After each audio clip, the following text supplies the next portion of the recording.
Mayo es el mes de la salud mental. Es normal sentir soledad, depresión o ansiedad. Todos pasamos por momentos difíciles. Buscar ayuda es un signo de fortaleza. Demos a la salud mental la misma importancia que a la salud física. Está bien no estar bien. ¿Querés escucharnos? Bajate nuestra aplicación para Android. Búscanos como Conecta Estudio y seguinos en todas las redes sociales. Sumate con el hashtag ConectaCBC. Tú no me vas a humillar, tú no me vas a gritar, tú no me vas a someter, tú no me vas a golpear, tú no me vas a Buenos días denigrar, tú no me vas a a obligar. todas, a todos y a todes. Buenos días, buenas tardes o buenas noches, dependiendo del momento en el que estén escuchando este programa. Hoy estamos saliendo con Pau. En este caso, excepcionalmente, Sinalik se va a reintegrar el próximo programa. ¿Cómo estás, Pau? ¿Todo bien? Bien, ando. Ya el cambio de temperatura me pegó un poco, pero vamos La a humedad, intentar. chicos. Sí. La humedad. Ya no Por sé favor. qué ponerme. No sé si sacar el buzo, si sacar la remera, si no sé. No, muy terrible, muy terrible. Bueno, pero el otoño, chicos. Sí. El otoño es como un poco así. Algo similar a lo que te pasa en primavera, que salís con, no sé, 9 grados y volvés a tu Sí, casa después después del mediodía vuelvo- con 24. Sí, y vuelvo con todas las camperas con miedo de olvidármela en el subte o algo. Es como. Es la difícil decisión: o paso frío a la mañana Sí. o me vuelvo con todo después. Sí, eso es cierto. Bueno, la idea hoy es que charlemos un poco sobre violencia obstétrica, que es un tipo de violencia que lo que tiene en particular es que abarca casi todos los tipos de violencia que tipifica la ley 26485, y queríamos hablar de esto específicamente porque el 17 de mayo hay varias organizaciones que están convocando a una marcha para concientizar un poco sobre cuestiones que tienen que ver con violencia obstétrica. Antes de arrancar, porque tenemos dos personas que van a salir hoy en el programa para darnos, por un lado, la perspectiva desde la organización misma de la marcha, que es Luján, y después vamos a hablar con Ana, que es una chica que logró legalmente avanzar muchísimo en su causa por un caso de violencia obstétrica. Entonces, lamentablemente es un caso muy particular y queríamos también que ella nos contara en primera persona cómo fue todo este proceso. También hay que recordar que hay varios canales para denunciar situaciones de violencia obstétrica. Si no fuese dentro de la ley 26485, hay una ley específicamente de parto respetado, y también queremos charlar un poco con ellas dos si efectivamente la ley se cumple, cuáles son las falencias que tiene, cuáles son las cosas que no se están cumpliendo. Antes, tal vez, de que continuemos, primero recordarle a la gente por dónde nos pueden escuchar, por dónde nos pueden seguir, y también dejar dudas, porque bueno, un poco cuando se planteó este tema en producción, yo quedé un poco outside, tengo que decir la verdad, porque bueno, tal vez uno cuando todavía no tiene hijos o no está tan relacionado con personas que hayan pasado o que sepan esto, entonces nada, es como que yo dije, bueno, mira, entonces me fui interiorizando. Pero bueno, la gente que tenga dudas nos puede escribir en el Instagram de Conecta-Estudio y en el Instagram del Voluntariado de Género y Diversidad, Voluntariado-Género. Y si nos están escuchando por YouTube, o también nos pueden escuchar por la página web conectaestudio.com.ar. Habiendo pasado ya el chivito, que hay si bien como vos decías hay una ley, pueden entrar y buscar más información también en la página argentina.gov.ar, donde ponen violencia obstétrica y defiende tus derechos, básicamente es el título de la solapa, digamos, de la página. Y una de las formas, dice cuáles son las formas en las que se puede presentar esta violencia, que es importante también que sepan qué formas, porque si les puede pasar, que sepan cómo identificarla y saber que eso tiene un nombre y que no es bueno, me trataron mal, sino que es el trato humillante y denigrante, el abuso de la medicalización y la patologización innecesaria. Y los derechos que tienen es ser informadas sobre las distintas intervenciones médicas que pueden tener lugar durante el parto y posparto, participar activamente de esas decisiones, ser considerada persona sana y facilitar su participación como protagonista de su propio parto, a un parto respetuoso de los tiempos biológicos y psicológicos, evitando las prácticas invasivas y suministro injustificado de medicación, a ser informada sobre la evolución de su parto, estado de salud de su bebé y ser partícipe de las diferentes actuaciones del equipo de salud, a no ser sometida a ningún examen o intervención cuyo propósito sea de investigación, a elegir a una persona de su confianza que la acompañe durante el trabajo de parto y posparto y tener al lado a su bebé durante la presencia del establecimiento sanitario, siempre que el recién nacido no requiera cuidados especiales. Es loco leerlo porque, bueno, uno como que piensa que eso pasa cuando no está muy metido en el tema, como yo digo, es medio loco decir, bueno, que te saquen el bebé, pero, bueno, evidentemente pasa. O las que tenemos niñeces que parimos hace muchos años y nos damos cuenta ahora que sufrimos violencia obstétrica, porque eso también pasa. Muchas veces decimos, pero ¿cómo no me di cuenta? Y es que esta información justamente no está tan a la mano. O vos, por ejemplo, estás acompañando a una amiga que te dice, che, mira, en la consulta con el ginecólogo me pasó esto y esto y esto, y quizás uno no tiene las herramientas para abordar esa situación como violencia obstétrica. Sí, también pasa mucho que hay cosas que, bueno, porque confías en los médicos o tal vez como es tu primera vez, no sabes cómo es en la regularidad, digo, pues no vas a parir todos los días. Pero bueno, pasa mucho y yo cuando leía recordaba que mi mamá, una enfermera, le había dicho no vas a tener vínculo con tu hijo porque no podía amamantar. Eso es como un montón. Ay, a una madre primeriza decirle eso y después fue a un... ¿cómo es el de los nenes? Pediatra. A un pediatra le dijo, señora, no le va a pasar nada, le puede dar leche de fórmula y va a estar bien. El vínculo va a existir igual. Es como, pero bueno, son cosas que para una madre primeriza que está esperando a tanto una hija y que le digan eso, es aparte en una situación también vulnerable, porque uno está mal, acaba de parir, digo, no es una situación que vos estás perfecto, pero bueno. O estás por parir, esta situación de que cuentan muchas, sobre todo mamás de la generación de nuestras mamás, de que se le subían 2 tipos encima para parir. Y esa clase de cosas, en los nervios de que vos todavía no lo ves al bebé, no sabes qué está pasando, no sabes cómo está pasando, suma un nivel de estrés que es gigantesco. Y es muy, muy difícil. Y cuando recordaba con el caso de tu mamá, lo que dice ahí, derecho a la información. Y derecho a la información certera. Y real y concreta. Y si el profesional no te puede dar esa información, ahora por suerte tenemos la figura de la douda, por ejemplo, que te puede dar una mano con esa clase de cosas que el profesional puede no saber, y lo que conviene en esos casos es que derive a otra persona que sí te pueda dar una mano con eso. Sí, o el acompañamiento también en ese momento. Si no lo tenés de tu familia, saber que puede haber alguien más para acompañar en ese momento también tan especial. Yo quiero agregar, buen día, buenas tardes, buenas noches. Hay algo que en la mesa tenemos en primera persona, alguien que ha dado a luz. En algún momento te sentiste insegura, en algún momento de eso. O sea, pues está bueno a veces hablarlo a nivel informativo, pero también a veces traerlo a primera persona. Y me parece interesante esa perspectiva de decir, sí, esto a mí me hizo sentir insegura o no me aclaró mucho la situación. ¿En qué momento te pasó eso? A mí, yo recuerdo 2 cosas específicas. Una es que a mí me pusieron la fecha de la cesárea según la agenda personal del médico. Claro, y eso yo sé, han puesto cesárea, que vos debes tener el dato, por partidos, por finales de fútbol. Sí. Hace no mucho, un futbolista dijo en televisión que habían planteado la cesárea según el partido que él tenía que jugar. Sí. O por elecciones políticas también. Yo la vi como en casa de mi hermana, en Venezuela, ya y tenía fecha para nacer en los primeros de diciembre, o sea, tipo 2-3 de diciembre, y eran elecciones en Venezuela. Y la postergaron al 12. Nació el 12. Bueno, esa clase de cosas no deberían pasar. Y otra cosa que recuerdo es la falta de información. Nadie te dice qué es lo que está pasando, nadie te dice lo que va a pasar después. Yo me acuerdo que había entendido en el curso de preparto, que también hay que decirlo, no todas tenemos el privilegio de hacer el curso de preparto y mucha gente va absolutamente sin información.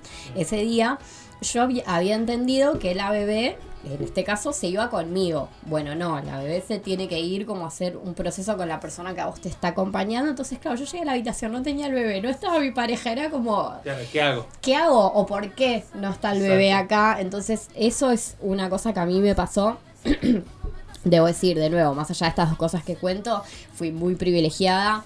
Sí me pasó que me habían dado medicación. Esto tiene que ver con lo que decía Pau recién. Me habían dado unos niveles altísimos de medicación para que tuviera contracciones. La cuestión es que tenía muchas contracciones, tenía muchísimo dolor, pero no dilataba, por ende no había servido la medicación. Cuando vino el anestesista, que no sé, vino de muy mal humor, como que lo habían sacado de la casa y tuvo que venir a hacer el parto. Lo mismo, bueno, me retaba porque yo no podía tensar hacia adelante el cuerpo del nivel de dolor que tenía por la medicación que ellos me habían dado. Eso sí lo recuerdo patente, hasta que entró, hubo un nivel de maltrato espantoso, hasta que entró mi obstetra y le dijo como, no, bueno, esperen. Todo el mundo se calmó y esperaron el tramo entre una contracción y otra para que yo pudiese tirarme hacia adelante y me pudieran pinchar la espalda para que pudiésemos efectivamente arrancar con la cesárea. Y después me pasó que justo en ese ratito que llega el anestesista, mi pareja no estaba. Sí. Y yo pienso en todas las madres que tuvieron que parir en pandemia solas, sin absolutamente ningún apoyo emocional. Para mí, ese ratito que el padre de mi hija se fue a cambiar, porque obviamente se tiene que seguir un protocolo para poder entrar, para mí fueron terribles esos minutos. Entonces también esto de, bueno, es un derecho que te acompañen y que haya alguien que emocionalmente te pueda asistir más allá de toda la asistencia médica que vas a tener en un parto, ¿no? Pero yo creo que si preguntamos, chicos, lamentablemente todas las mamás que parimos de alguna u otra manera vamos a tener algo para decir. Sí. Ni hablar que tengas el privilegio completo de armar el equipo casi que bueno, poca gente lo tiene. Muy poca gente. Igual, o sea, mi mamá especialmente teniendo el privilegio económico fue a clínicas privadas e igual siempre algo pasa. No te asegura el respeto. Entonces, y bueno, y también post pandemia mi mamá por otra cuestión nada que ver, pero tuvo que estar en la guardia ginecológica sola, y aparte ella compartía habitación con otra mamá primeriza. Y a la noche, porque no podían entrar familiares o podían entrar de 2 a no sé qué por ya habíamos pasado la pandemia, ya estábamos el año pasado. Por ejemplo, mi papá no podía entrar a visitarla a mi mamá porque como era un espacio de mujeres, no sé qué, y mi papá le dice, pero, o sea, yo necesito verla, necesito entrar, necesito saber qué le pasa, si necesita algo. Bueno, decí que estaba yo, porque si yo no estaba, no sé, o sea, que de la puerta a mi mamá que ni se podía mover, le iba a decir, no sé, aparte le teníamos que llevar cosas, digo. Mi mamá la terminó ayudando a la chica, a la mamá primeriza a calmar al bebé o a decirle cómo se tenía que poner, porque la enfermera vaya a saber dónde estaba. Entonces también pasa eso, que a veces en ese momento a la noche que están en la guardia, que por ahí todavía no pueden darle el alta o lo que sea, para pasar por esas situaciones también es bastante estresante. No, es un derecho. Porque es como es un derecho que alguien esté ahí brindándote apoyo emocional, porque es terrible, realmente es terrible.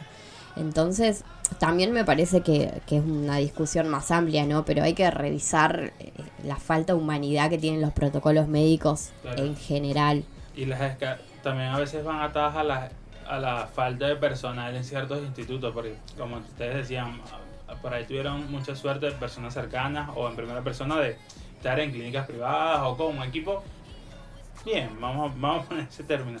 Pero hay personas que van a hospitales públicos que no hay personal, van cuando se les canta. O hay personal pero no tienen herramientas también, porque por ahí puedes tener toda la buena voluntad, pero si no tenés medicación, es muy difícil. No tenés gasas, no tenés lo que, no sé, las sábanas para poner en las camas, digo, hay cosas que si no las tenés, podés tener toda la buena voluntad, pero también hay una falencia estructural en muchos hospitales que eso también influye a esto. Sí, hace poco hubo un hecho lamentable de una chica que fue con contracciones a una guardia. No, quizás lo puedo estar recordando mal, pero creo que fue en Córdoba. Había una medida gremial en el hospital, por ende tardaron en atenderla, y cuando la atendieron el bebé ya había perdido la vida y ella perdió la vida en el proceso del parto, digamos. Entonces vuelvo a lo mismo también. Hay como que rever los protocolos y las cosas que hacemos que involucran personas y su salud mental y física. ¿Sabes? Yo, para ir cerrando este bloque que me pareció interesante y descomprimir un poquito, yo voy a contar una anécdota personal. No está bueno, pero mi mamá es algo que le reprocha a mi padre hasta el día de la fecha, en el parto de mi hermana. Mi padre estaba muy feliz y contento porque iba a tener a su hija. A él le habían dicho que posiblemente no iba a poder tener hijos. Y bueno, se dio la casualidad que salió mi hermana, ¿no? Apareció. Y estaba tan feliz que se fue como a celebrar el día del parto porque lo habían postergado. No. O sea, iba a ser entre 2, 3 y la pasaron al 12. Entonces él la llevó al hospital, como que al principio no la dejaban pasar, entonces como que él pensó que no lo iban a dejar pasar en todo el proceso y se fue como a celebrar. Y resulta que mi mamá dio a luz sola, no sé qué. Él apareció el día siguiente, fue como en la transición de madrugada a noche, ya el siguiente día. O sea, fue a las 12, el 12 de diciembre a las 11:30 de la noche, una cosa así, que dio a luz a mi hermana.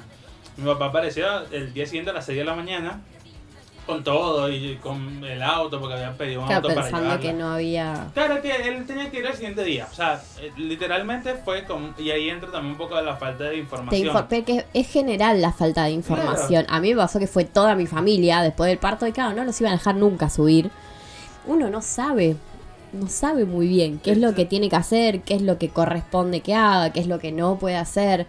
Sí, la falta de información es para todo el mundo. Y bueno, eso fue yo estaba chico, yo tenía 9, 10 años, pero hasta hoy, o sea, te digo, ya yo tengo 28, 29 años, voy para 29, y esa discusión está siempre de, tú te tenías que quedar, no importa si te dijeron que no te tenías que quedar, no sé por qué te fuiste, cosa que le doy la razón a mi madre, pues, yo no sé por dónde se fue, yo después le pregunto, ¿por qué te fuiste?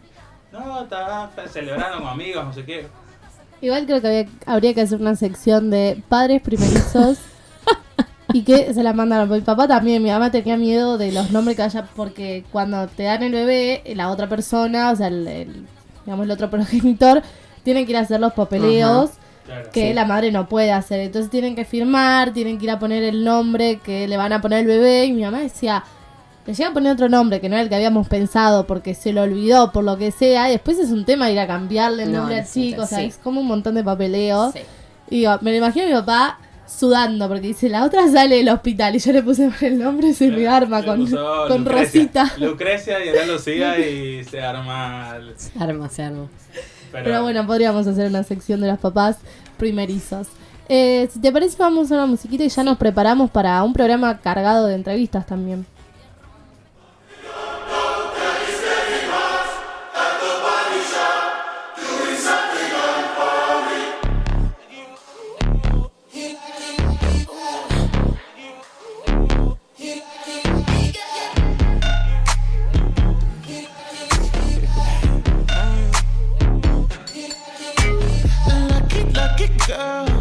She got married to a boy like you.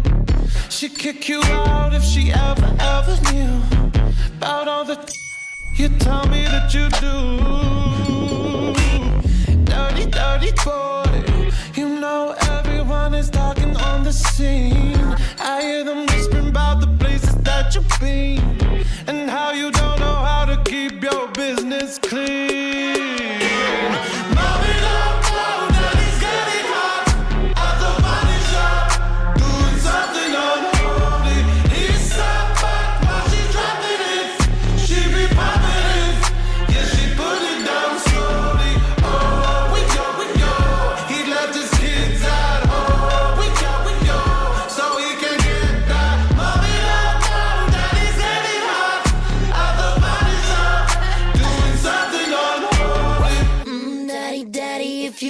Drop the attic, give me love, give me Fendi, my Balenciaga daddy. You gon' need to bag it up, cause I'm spending on Rodeo. You can wish me back it up, I'll be gone in the AM. And he got me Prada, got me Miu Miu like Rihanna.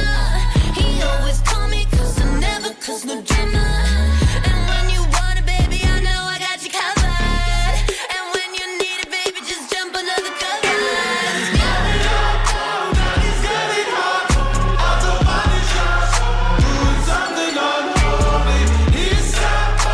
She's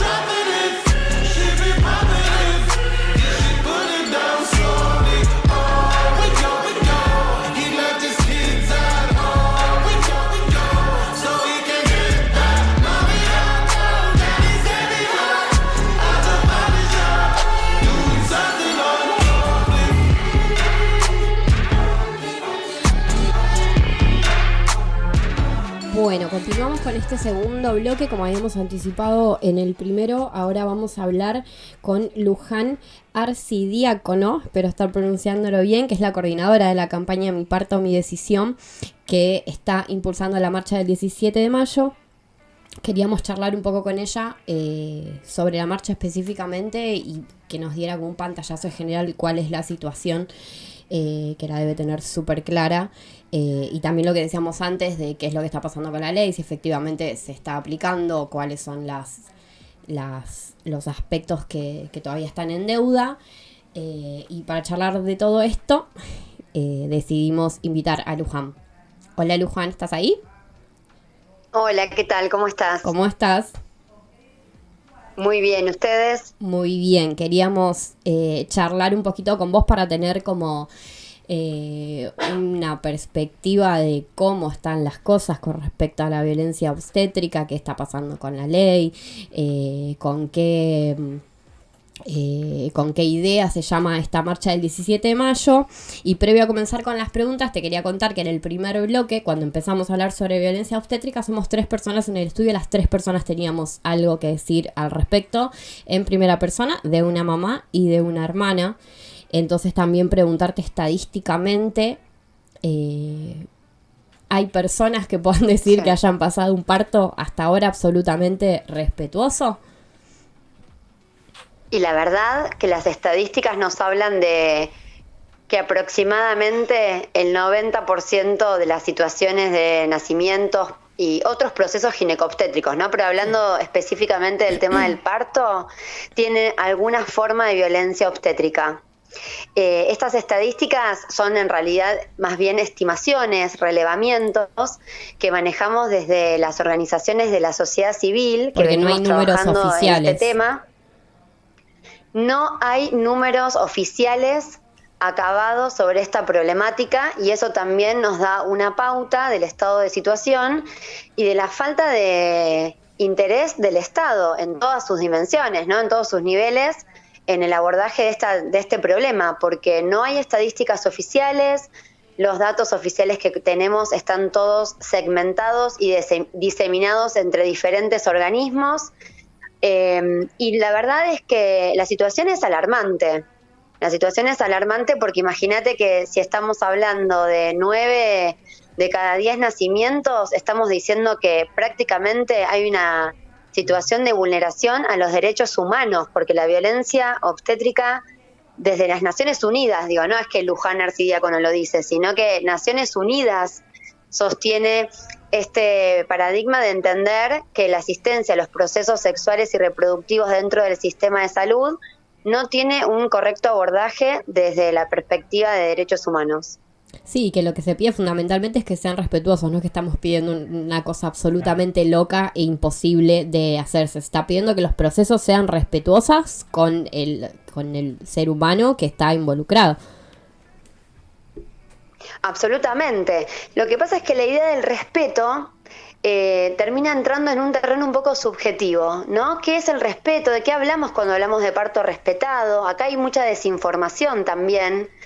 Muchas personas creen que hablar de parto respetado es, por ejemplo, hablar de un parto sin intervenciones o de hablar de un parto con una pelota o un banco, ¿no? Como si los objetos hicieran que la escena de un nacimiento sea más o menos respetada. Hay mucha desinformación alrededor de la idea de qué hablamos cuando hablamos de parto respetado. En realidad, un parto es respetado cuando lo que se garantiza es la autonomía y la soberanía de la persona que está pariendo.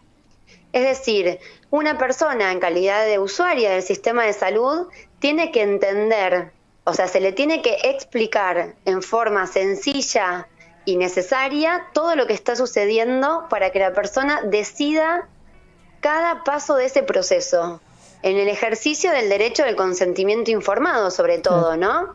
Entonces, eso en realidad es un parto respetado. Por supuesto que el buen trato, de eso es una cosa que cae, ¿no? Como de maduro. El primer paso es que te traten bien, que no te maltraten verbalmente, que no te maltraten físicamente. Esto es increíble, pero pasa todo el tiempo. Sí. El maltrato verbal es algo que es moneda corriente.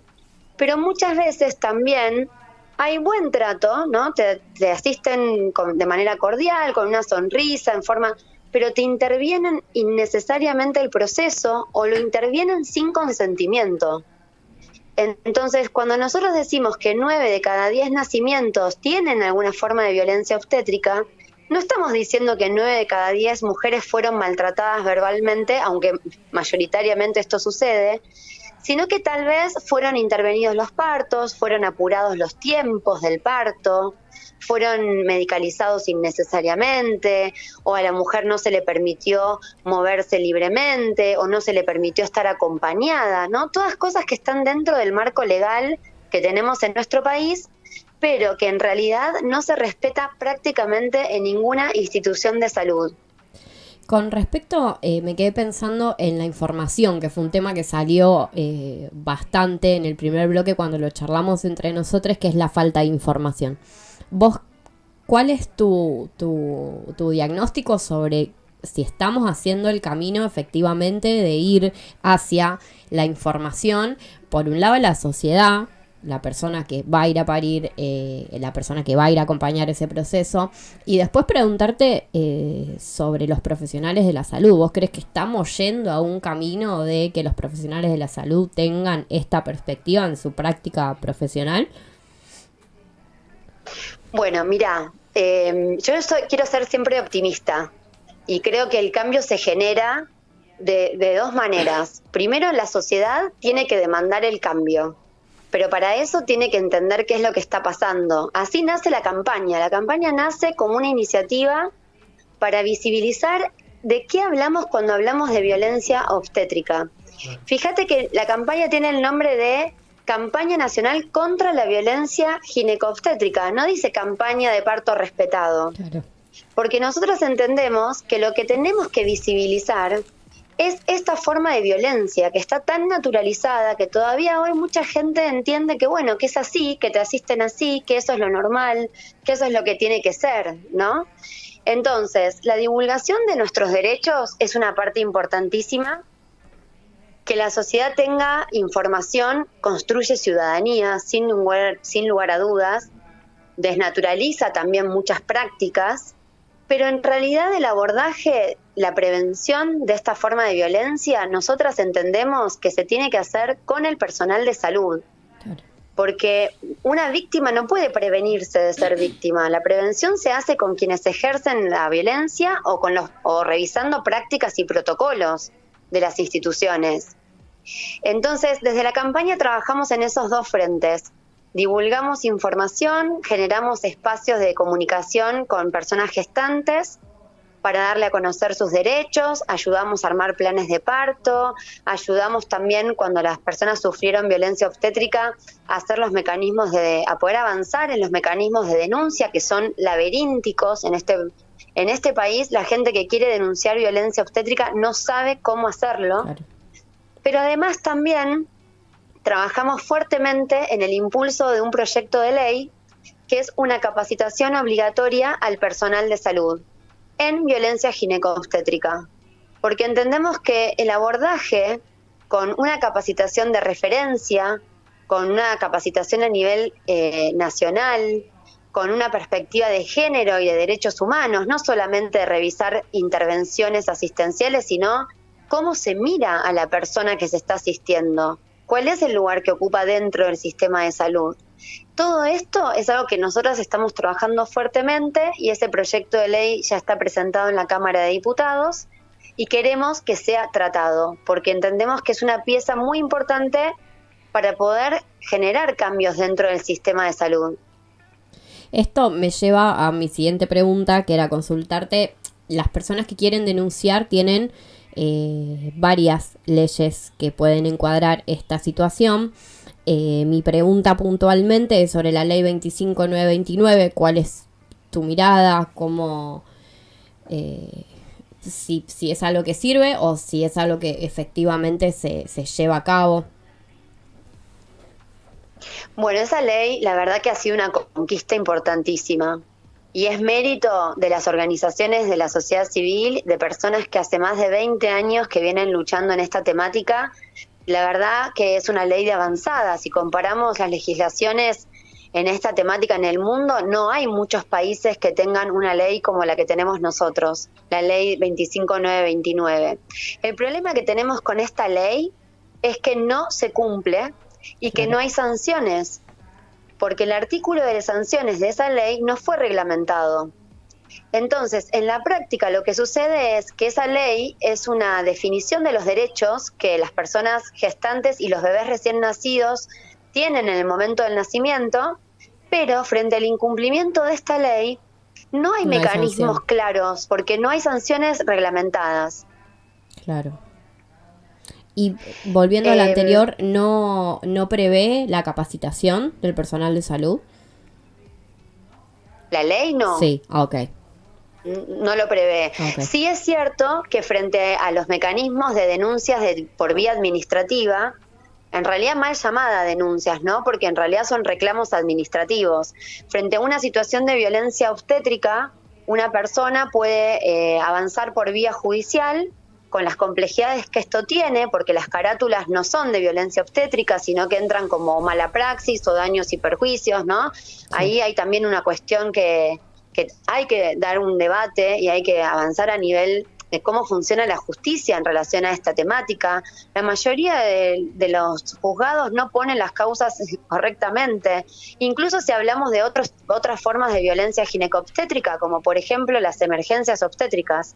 Sí. Las mujeres presas por casos de emergencias obstétricas en donde las carátulas de golpe son agravado por el vínculo. Son carátulas terribles, con penas terribles, para situaciones que no están bien abordadas dentro del propio proceso de la justicia. Pero yendo a las denuncias o a los reclamos por vía administrativa, que es la otra forma de denunciar un caso de violencia obstétrica, las vías son múltiples. Uno puede denunciar ante la CONSAVIC, puede denunciar ante la Defensoría del Pueblo, puede denunciar ante el Ministerio de Salud, dependiendo del caso, dependiendo en dónde haya sido, la institución y demás. Pero la realidad es que esas denuncias, la gran mayoría, quedan como un registro sin ni siquiera un exhorto o un dictamen frente a esa denuncia que se llevó adelante.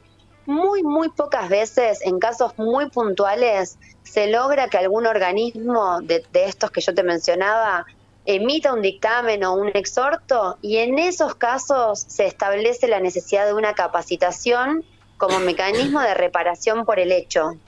Pero son casos puntuales y además no dicen ni qué capacitación tienen que hacer y tampoco hay ningún mecanismo de control de que realmente eso se cumpla. Luján, te saluda Carlos. Quería hacerte una pregunta que me parece interesante porque hablábamos de la capacitación del personal de salud, pero quería preguntarte más con las personas, con los pacientes, a las pacientes agraviadas por este tipo de cosas. ¿Qué se encuentran cuando ustedes hablan con ellas y charlan y le dicen, ¿sabe qué?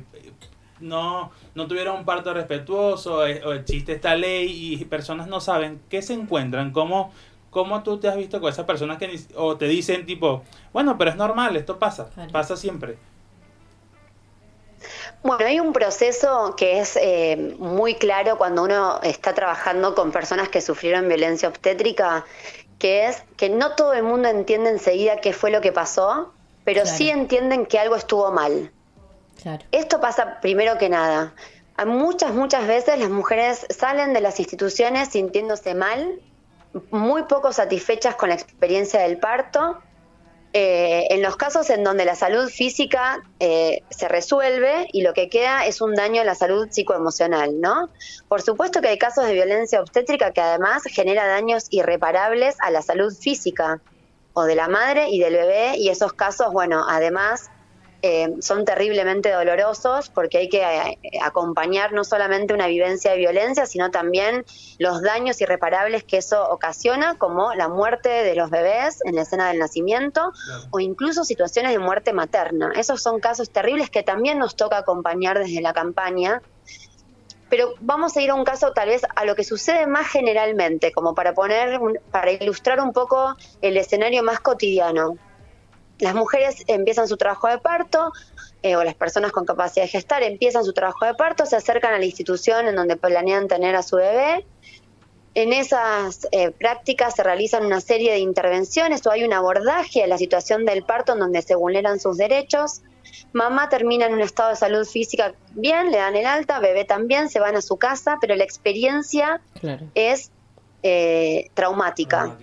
Entonces, cuando se acercan a nosotras para entender qué fue lo que pasó y revisamos un poco la experiencia y el relato de la mujer, empezamos a poner orden un poco a esas ideas y a entender qué fue lo que sucedió. En ese proceso muchas veces las mujeres se dan cuenta recién ahí que eso tenía un nombre. Por eso es tan importante nombrarlo, porque es muy perverso sufrir una forma de violencia, saber que lo que vivimos no estuvo bien y encima no poder ponerle nombre a lo que vivimos.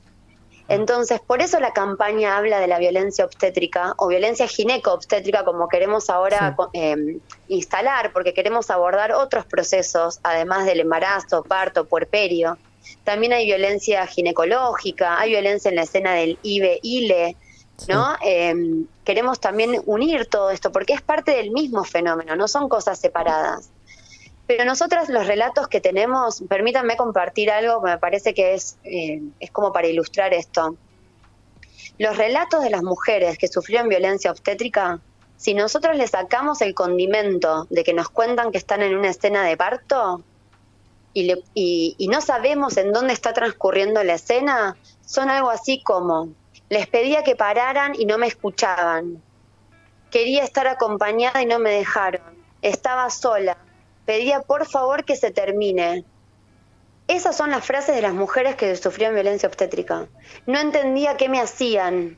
Me tocaban, me hacían cosas y me dolía. Esas son las cosas que pasan en los partos.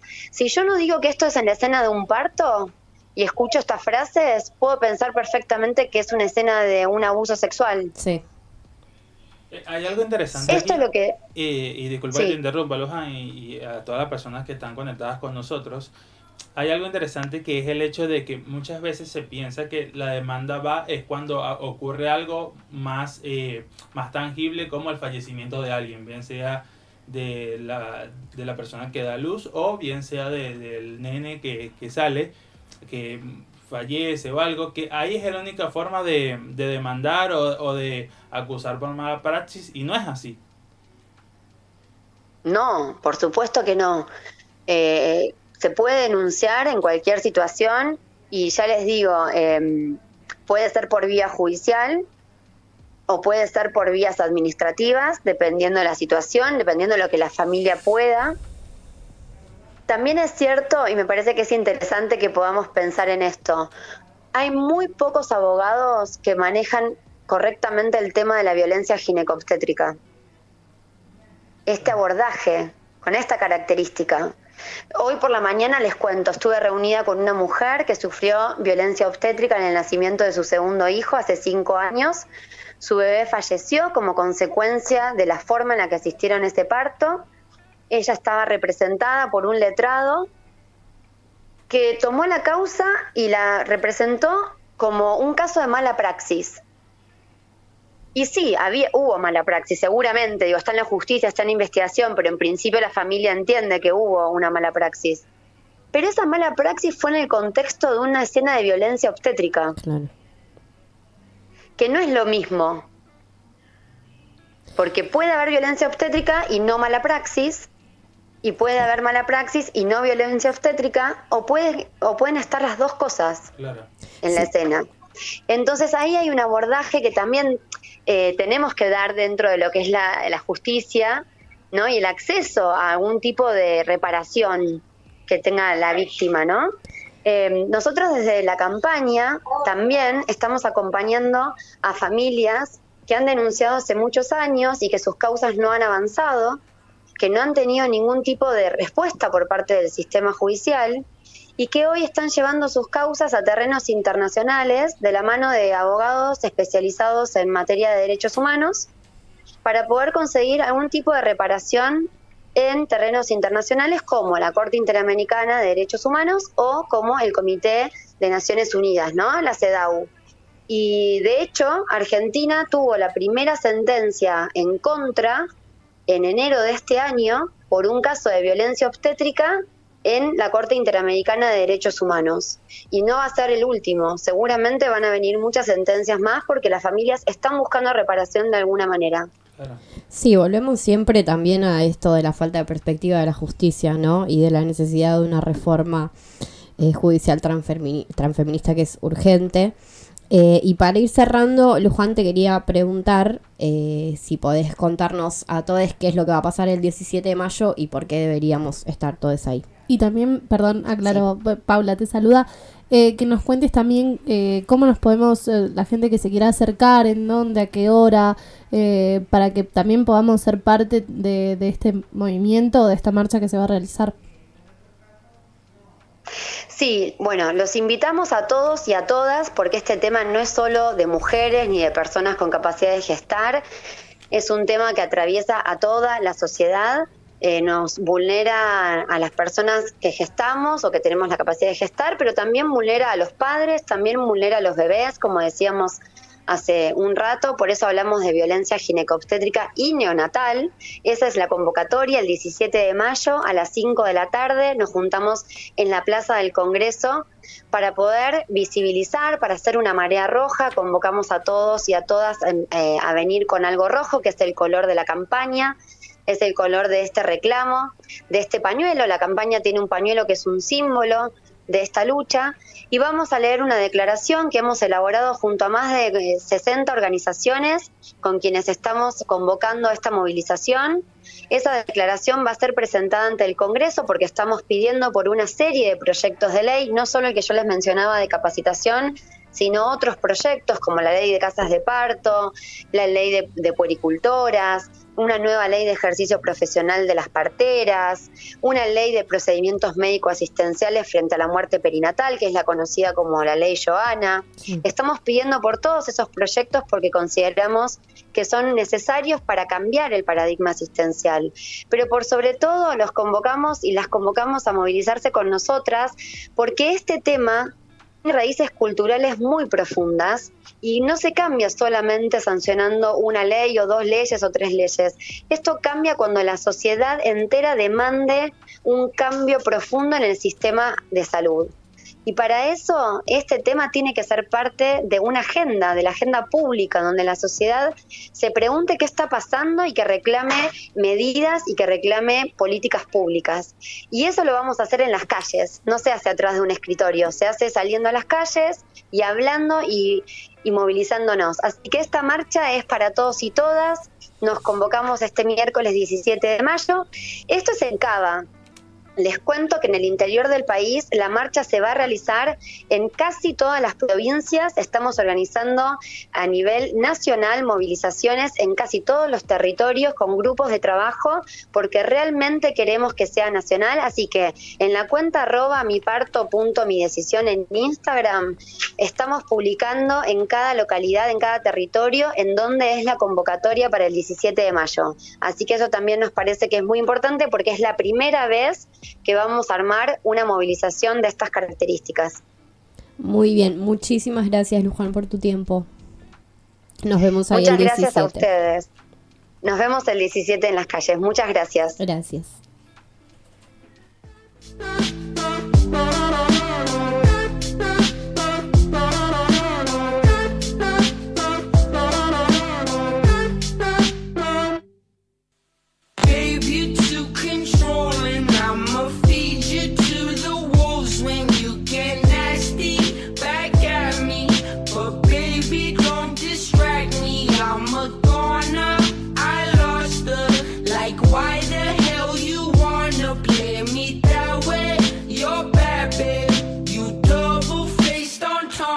Life goes on and on and on and on and on and on and on and on.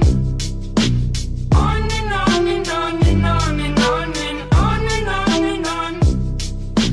On and on and on and on and on and on and on and on. On and on and on and on and on and on and on and on. Babe, you best believe it, I'ma rip you up to pieces. I'm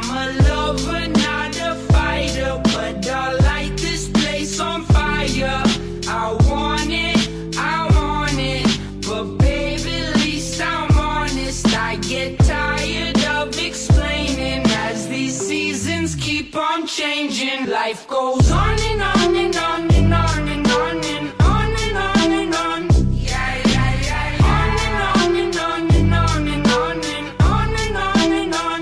Yeah, yeah, yeah, yeah. On and on and on and on and on and on and on and on. Yeah, yeah, yeah, yeah. On and on and on and on and on and on and on and on. Yeah, yeah, yeah. Work all day and then I wake up. Work all day and then I wake up. Work all day and then I wake up. Work all day. Yeah, yeah, yeah. Work all day and then I wake up. Work all day and then I wake up. Work all day and then I wake up. Work all day.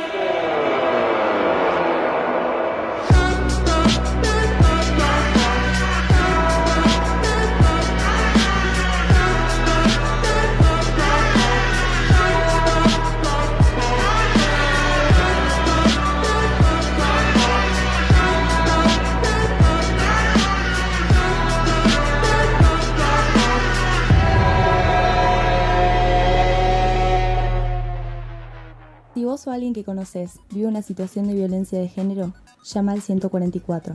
La línea es gratuita, anónima, nacional y está disponible las 24 horas, los 365 días del año. No te quedes callada.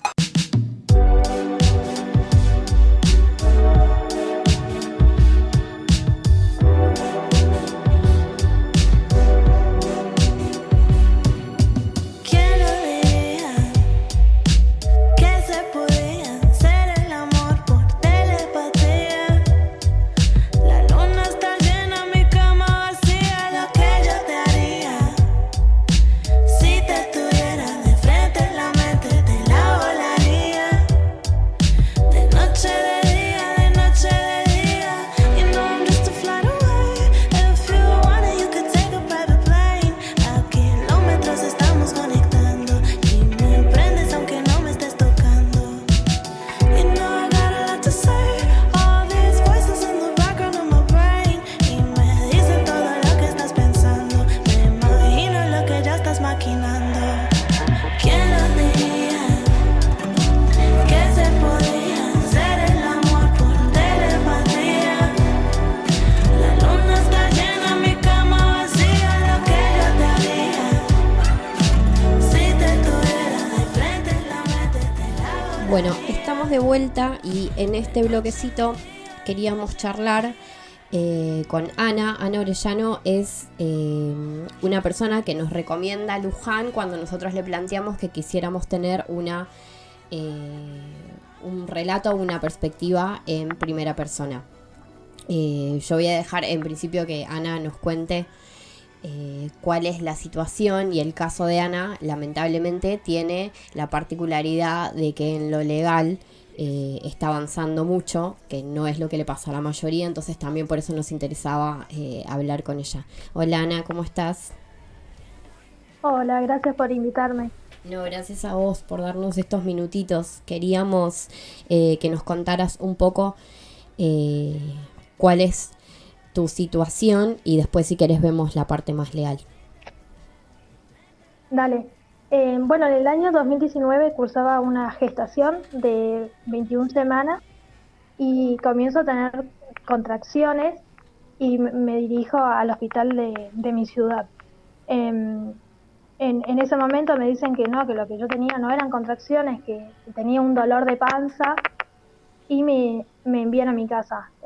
Voy al día siguiente con la misma situación, tenía contracciones y otra vez no he escuchado mi voz y me vuelven a enviar a mi casa con una medicación de buscapina.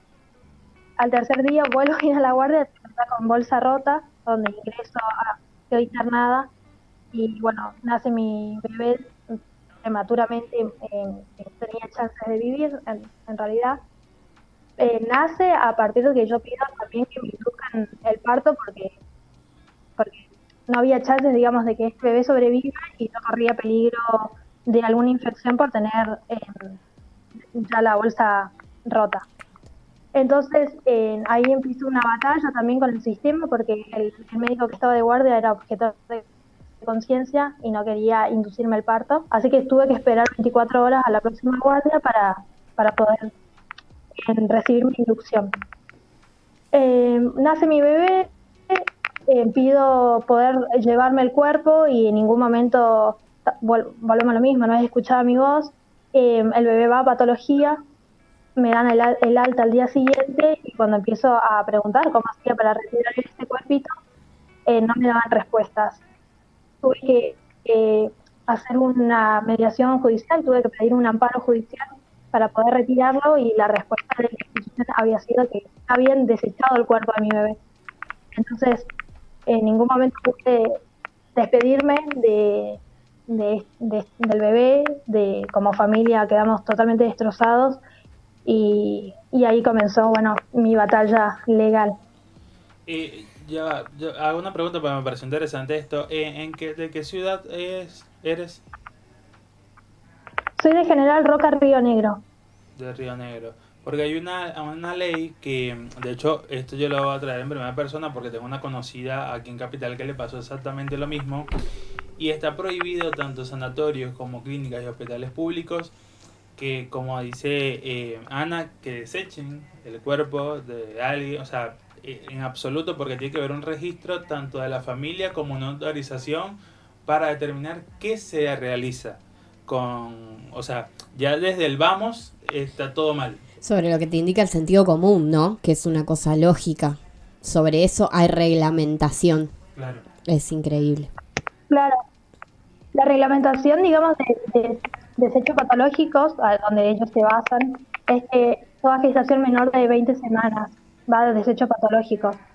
Y yo que cursaba una gestación de 21 semanas, entonces todo el tiempo todo mal, ¿no? Y así fuese una gestación de menos de 20 semanas, está en todo tu derecho, así como te llevas una muela cuando te vas a ponértela, te llevas tu apéndice, ¿cómo no voy a llevar este bebé que yo gestaba y que deseaba, ¿no? Ana, aparte había hecho el trámite hasta en un crematorio y el crematorio me dio el certificado y me dijo, mira, esto te lo tienen que completar y hoy mismo vamos y lo retiramos. Claro. Así que, no. Mi pregunta, Ana, tiene que ver con lo siguiente. Yo entiendo que ya con el resultado final de lo que termina pasando, vos entendés que hay algo que estuvo mal. Mi pregunta es, ¿en qué momento de todo este proceso en el que vos vas, te mandan a tu casa, el médico se comporta de una manera muy poco ética, muy poco profesional, tenés que esperar la otra guardia? Mientras iba transcurriendo todo ese tiempo, ¿eras consciente de lo que realmente estaba pasando? Sí, porque soy dula y acompaño muchas gestaciones, pero es como, el sistema es muy grande, o sea, es un monstruo, para mí me gusta representarlo así, ¿no? Como un gran monstruo, donde yo todo el tiempo también decía, esto es violencia obstétrica, no, mira, esto está mal, y un poco yo siento que fui castigada, y por eso también fue el desecho del cuerpo, ¿no? Como acá nosotros ponemos la regla, no vos, se violaron todo el tiempo todos los derechos, yo era consciente de ambos, sí, todo el tiempo, y creo que también eso perjudicó, digamos, yo terminé haciendo un tratamiento psicológico y psiquiátrico por un estrés postraumático y también por esto, ¿no? Por ser tan consciente de lo que estaba sucediendo, estaba mal y no poder hacer nada porque el cuerpo fue desechado con un amparo judicial, no es que quedó en palabras. Claro. Desacataron hasta un amparo que dictó un juez hasta que se resolvía, digamos, si se retiraba o no retiraba el cuerpo. Y tanto habiendo pasado... Sí.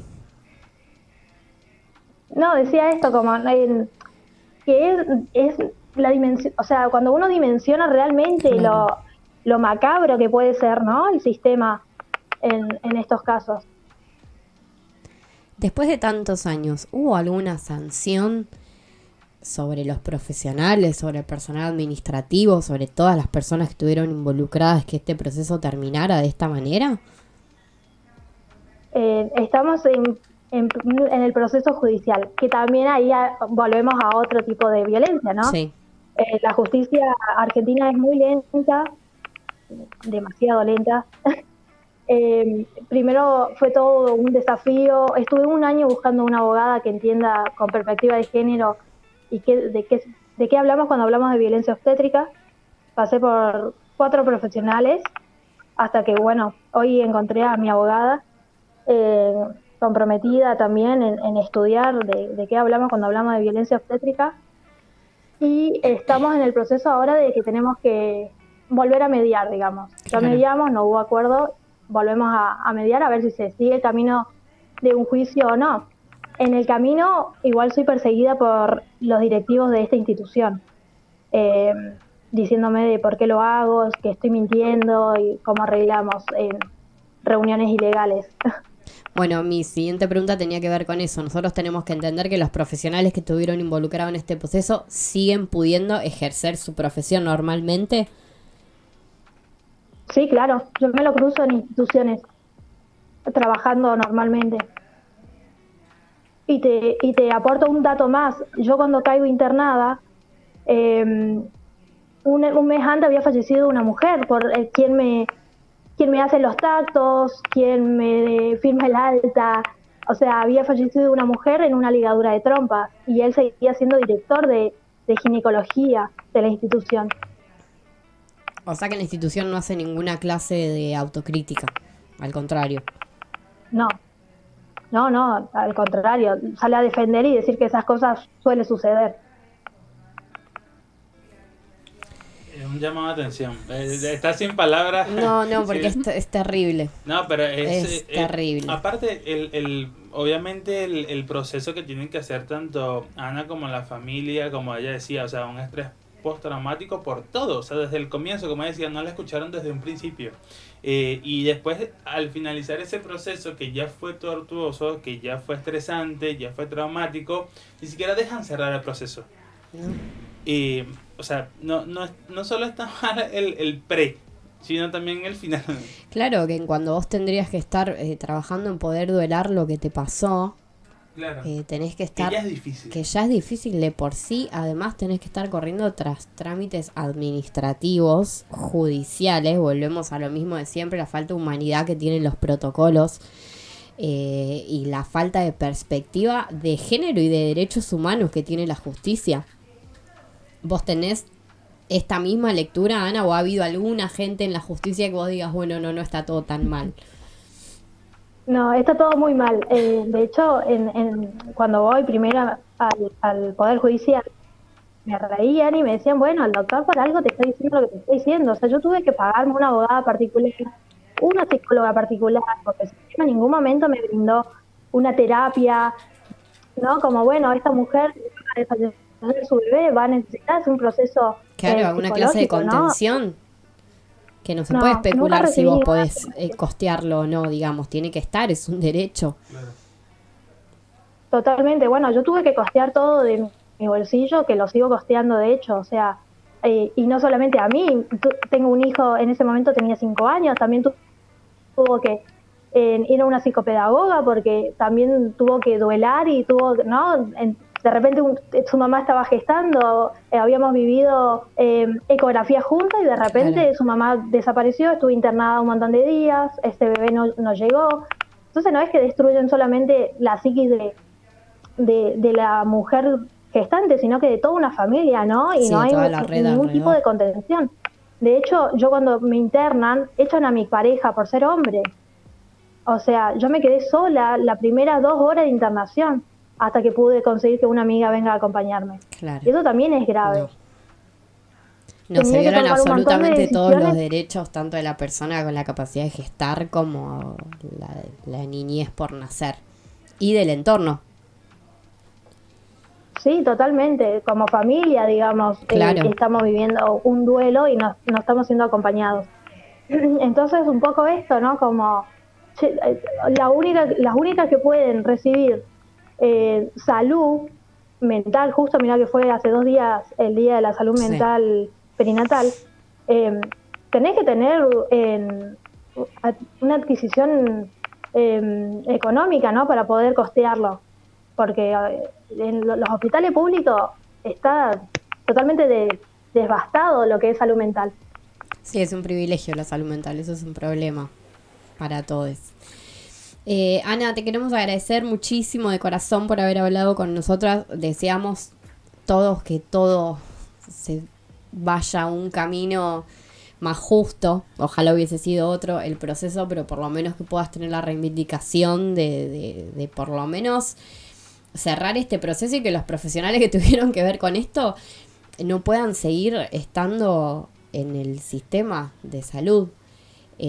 Para cerrar te quería preguntar qué es lo que vos esperás de este proceso legal, qué es lo que a vos te encantaría que suceda y que suceda pronto. Bueno, me gustaría que sea pronto, en primer lugar. Y en segundo lugar me gustaría que, como dice en mi causa, uno de las cuestiones que pido, como es una demanda civil, entonces hay dinero de por medio, pero es que se capaciten.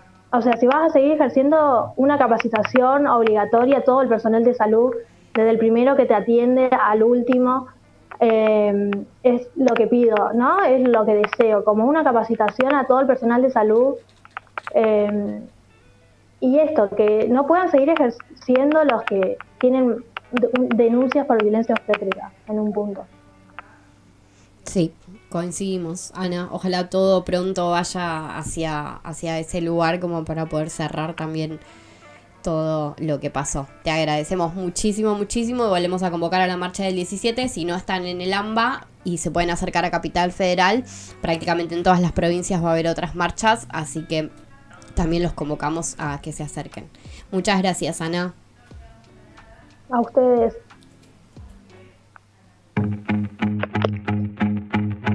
I'm an island, I'm alone, but I'm alive. Candy apple, I went home without a prize. They're all laughing, keep on laughing, so am I. I'm an island, I'm alone, but I'm alive. Crying doesn't make you charming. Only thing I'm not is sorry. Dancing at a pity party, at a pity party. Yes, we're all lonely people. Yes, we're all lonely people. Romeo has no sequel. Yes, we're all lonely people. All that love is a means to an end. I'm always finding broken hearts instead. All that love is a means to an end. Romeo and Juliet are dead. Crying doesn't make you charming. Only thing I'm not is sorry. Dancing at a pity party, at a pity party. Yes, we're all lonely people. Yes, we're all lonely people. Romeo has no sequel. Yes, we're all lonely people. Lonely people. Yes, we're all lonely people. Romeo has no sequel. Yes, we're all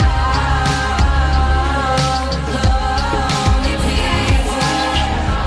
All that love is a means to an end. I'm always finding broken hearts instead. All that love is a means to an end. I'm always finding broken hearts instead. It's very scary, truth is real, die alone. So you Si vos o alguien que conoces es víctima de violencia, discriminación de género u orientación sexual, escribinos a protocologénero@cbc.uva.ar. Te podemos ayudar.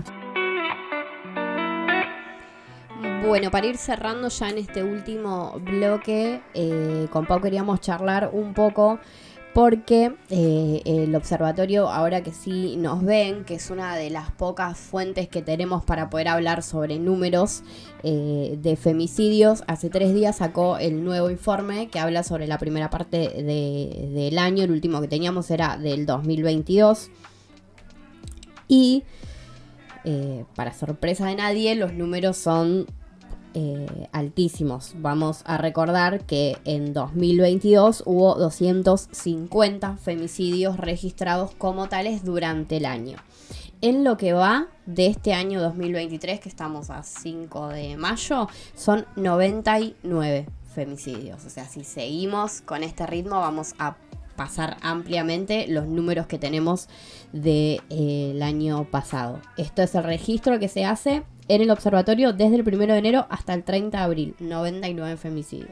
Cosa que hablábamos en el programa anterior, justo con respecto a las aplicaciones y todas las herramientas que se están usando ahora. Hablábamos de las tasas que hay en varios países de Latinoamérica y por qué estas herramientas o estas apps o estos tipos de kits que se vendían estaban en distintas, en esas ciudades, ¿no? Que me acuerdo que era México, Colombia, Argentina, Chile, Nicaragua, Guatemala. Entonces, son los países con más alta femicidios en Latinoamérica y nos podemos ir también a Europa, todo, ¿no? Estamos hablando ahora de Latinoamérica, es una locura, realmente. Sí, un poco esto, ¿no? Lo que marcábamos de hasta dónde llegamos. Y acá también teníamos de protección, tenemos en la encuesta, los datos decía el 38% es de la pareja, el 17% es de la expareja, hay un 18% que no se sabe si es vincular o no, un 12% familiar y un 14% un conocido. Creo que las aplicaciones y esos sistemas que tenemos de protección también va para esto, porque muchas veces te puede pasar en la calle y otras veces te pasa dentro de la familia o dentro de algún conocido. Claro. Que por eso eran también importantes los puntos morados o esas hermanas que también que pasaban información. Retomamos un poco para decir por ahí que no vino, que no pudo acercarse ese día. La aplicación lo que te permitía era que otras mujeres puedan subir fotos o videos o pruebas de lo que había pasado, que habían sido testigos. Entonces como que se las denominaba hermanas y tenías los puntos violetas que eran como refugios para las personas que denunciaban o que habían sufrido alguna situación. Así que no es menor que estos datos sigan estando y que sigan aumentando. O sea, hasta ahora, desde que se empezaron a viralizar también estos datos del observatorio,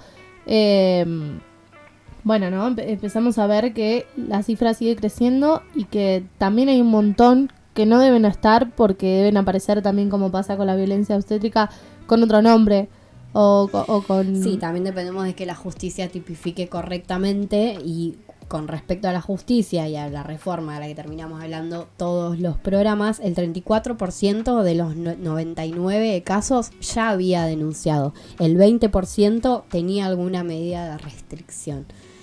Entonces antes el problema era que no denunciábamos. Ahora denunciamos y esas chicas que se animan a denunciar son víctimas de femicidio, es igual. Entonces me parece que tendríamos que empezar a poner la atención y el foco en otro lado.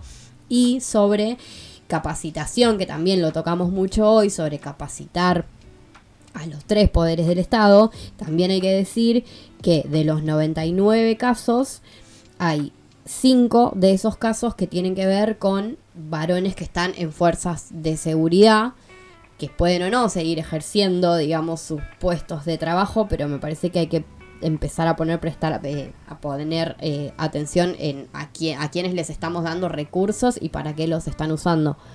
Porque de hecho en las formas en las que se dan los asesinatos, la mayor parte son con armas blancas o con armas de fuego, y esto tiene que ver también con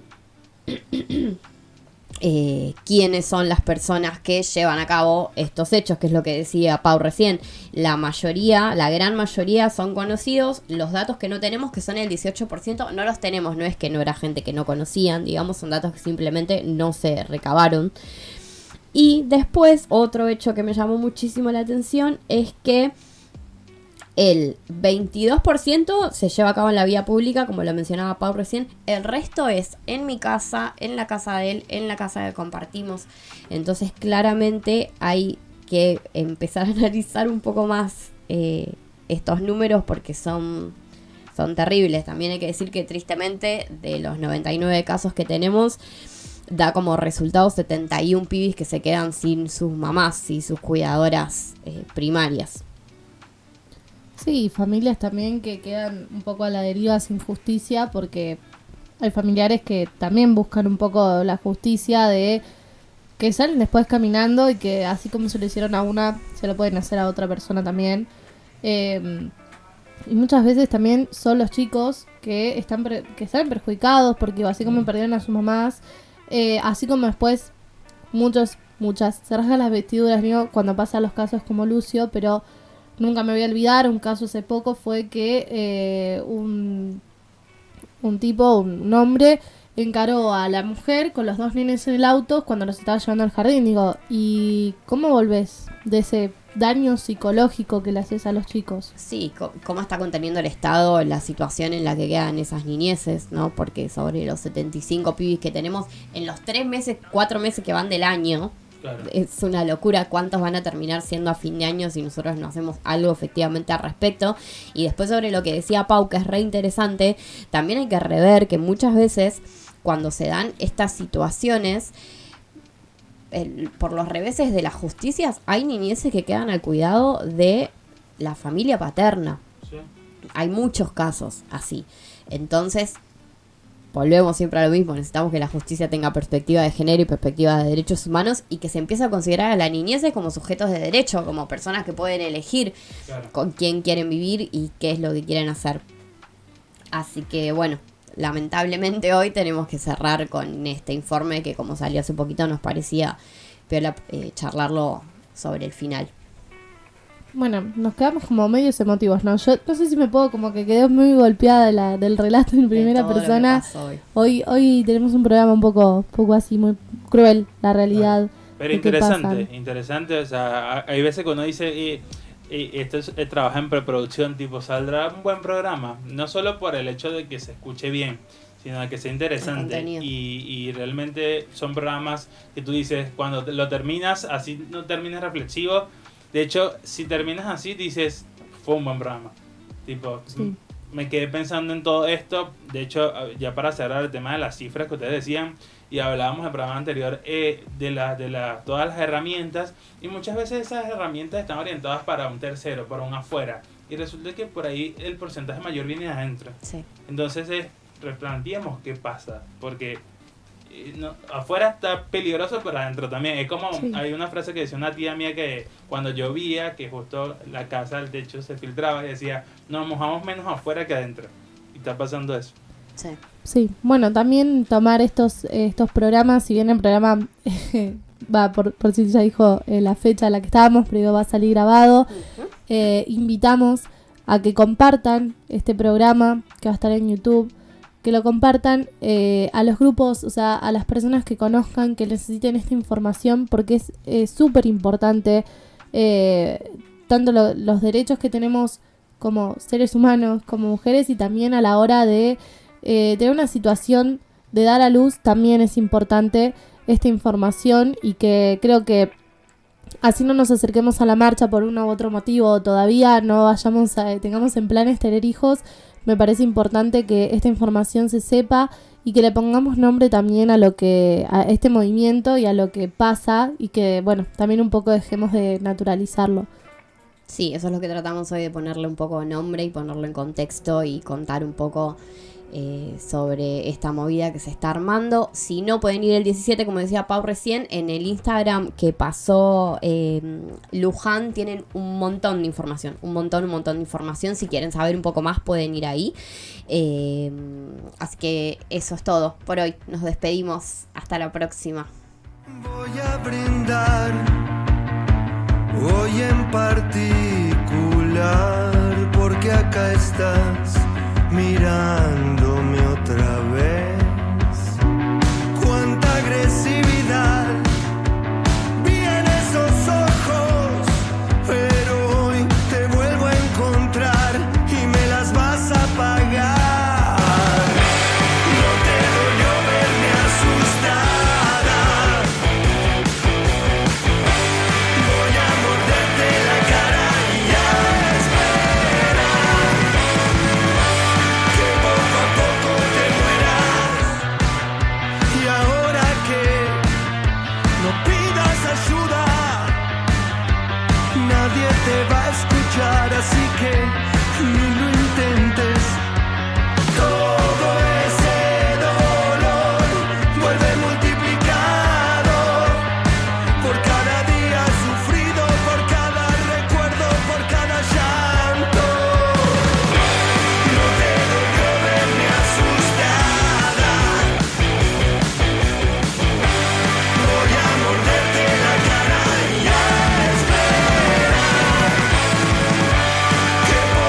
siento ahora.